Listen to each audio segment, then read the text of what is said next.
Praise lord. ప్రభువైన యేసు నామములో అందరికి వందనములు. ఇది మన దేవుని వాక్యంలో నుంచి ఆదికాండం 2వ అధ్యాయము 17వ వచనం. అయితే మంచి చెడ్డల తెలివినిచ్చు వృక్ష ఫలములను తినకూడదు, నీవు వాటిని తిని దినమున నిశ్చయముగా చచ్చదవని నరునికి ఆజ్ఞాపించెను.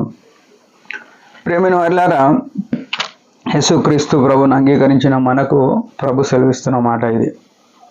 అంటే ఆనాడు ఆదాముతో చెప్పినాడు, ఈనాడు మనతో చెప్తున్న మాట ఇది. ఆనాడు ఆదాముకు ఏం చెప్పినాడో మనం చాలాసార్లు విని ఉంటాం. ఏమనంటే నరునితో మాట్లాడుతూ వచ్చినాడు, ఆదాముతో మాట్లాడుతూ వచ్చినాడు. మన దేవుడు మాట్లాడే దేవుడు అని గుర్తుపెట్టుకోవాలి.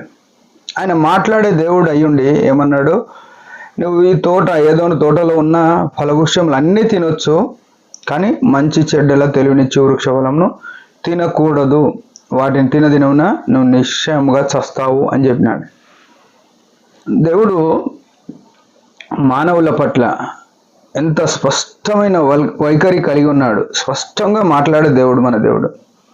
అయితే ఆనాడు ఆదాముకు అంత స్పష్టంగా చెప్పినప్పటికీ ఆయనతో కూడా ఉండడానికి ఇచ్చిన అవ్వ ద్వారా ఆ అవ్వ తీసుకొచ్చిన ఫలాలను తిని ఆదాము కూడా మోసంలో పడిపోయినాడు.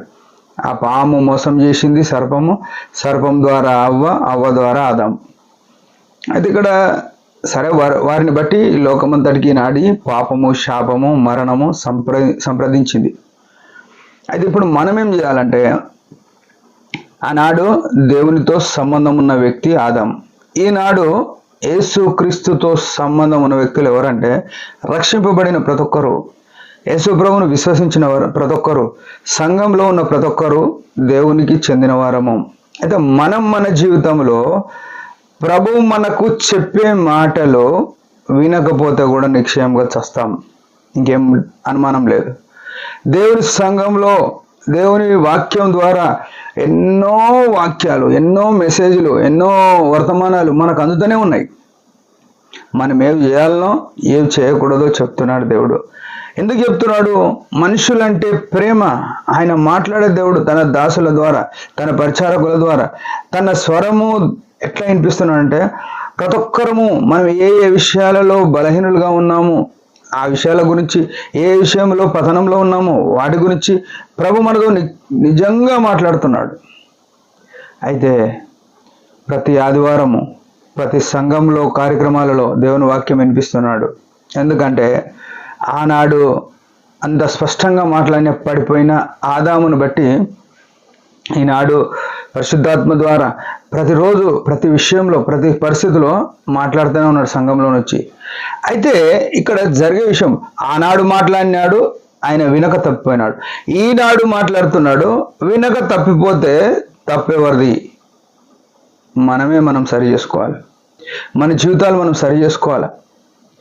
మనము దేవుడు చెప్పే మాటలు ఎన్నో చెప్తున్నాడు. మన ప్రవర్తన ఎట్లా అంటే వాక్యమును అనుసరించి నడవాలి. ప్రభువా ప్రభు అని పిలిచేవాడు పరలోక రాజ్యం చేరడు కానీ తండ్రి చిత్త ప్రకారం, అంటే ఈ వాక్యం ఏదైతే బోధిస్తుందో వాక్యానుసారంగా నడవడానికి నేర్చుకోవాలి. వాక్యాలు విని విడిచిపెట్టడం కాదు, విని వాటిని మన జీవితంలో అనుసరించి నడవాలి. మందిరానికి పోయి వచ్చినాం అని ఏదో యాదృచ్ఛికంగా మన ఒక పనిలాగా పెట్టుకోవద్దు. దాని అలవాటుగా, దాని జీవితంగా పెట్టుకోవాలి. ప్రభువును ఆరాధించే విషయంలో, ప్రార్థన చేసే విషయంలో సంఘానికి 4 లంగరులు రాయబడ్డాయి. అపోస్తల బోధ, సావాసము, రొట్టె విరుచుట, ఎడతెగని ప్రార్థన. వీటిలో ఖచ్చితంగా మనం ఉండాలి. బోధలో ఉండాలి, బోధించే సామర్థ్యం కలిగి ఉండాలి, ఇతరులకు చెప్తూనే ఉండాలి. ఇవాళ రేపు సేవకులు ఎవరిని చెప్పనిస్తలేరు, కానీ మనం ప్రతి ఒక్క స్థలంలో వాక్యం ఇతరులకు చెప్పేటట్టు ఉండాలి.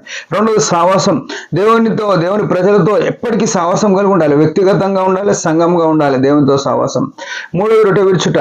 ప్రతి ప్రభు దినమందు, పరిశుద్ధ దినంలో, పునరుద్ధరణ దినంలో రొట్టె విరుస్తారు కదా, ప్రతిసారి ఆ బలలో పాలు పొందుతూనే ఉండాలి. నాలుగోది ప్రార్థన, ఎడతెగని ప్రార్థన. వ్యక్తిగత, కుటుంబ, సంఘ అర్ధరాత్రి ప్రార్థనలు, హాఫ్ నైట్ ప్రేయర్లు, ప్రతి గొలుసు ప్రార్థన, ఇటు ఏ ప్రార్థనకైనా మనం మిస్ కావద్దు. అట్లుంటే మనం చచ్చే పరిస్థితి నుంచి తప్పించుకుంటాం. మన జీవితాలు మనం సరి చేసుకుందాం. ఎక్కడున్నాం ఆదామా నువ్వు ఎక్కడున్నావు అని దేవుడు అడిగినాడు. ఈనాడు నిన్ను నన్ను అడుగుతున్నాడు, ఎక్కడున్నావు? మన జీవితాలు సరి చేసుకొని ఆయన చిత్తంలో ఆయన మేము ఒకరు జీవిద్దాం. దేవుడి మాట దీవించును గాక. చిన్న ప్రార్థన. పరమ తండ్రి, యేసు ప్రభు నామములో వందనాలు. నీ ఘనమైన నామాన్ని బట్టి స్తుతిస్తున్నాం. నీ చిత్తంలో నడవడానికి నీ ఆత్మ ద్వారా మాట్లాడండి. నీ వాక్యం ఏదైతే బోధిస్తుందో దాన్ని విని దాని ప్రకారం జీవించుటకు బోధ సావాసము రొట్టె విడుచుట ఎడదగిన ప్రార్థన అనుసరించి నడువుట కృపణీయమని యేసు ప్రభు నామములో ప్రార్థిస్తున్నాం తండ్రి. ఆమెన్. మీరందరి పరిచర్య గురించి భారంగా ప్రార్థన చేయండి. Praise the lord.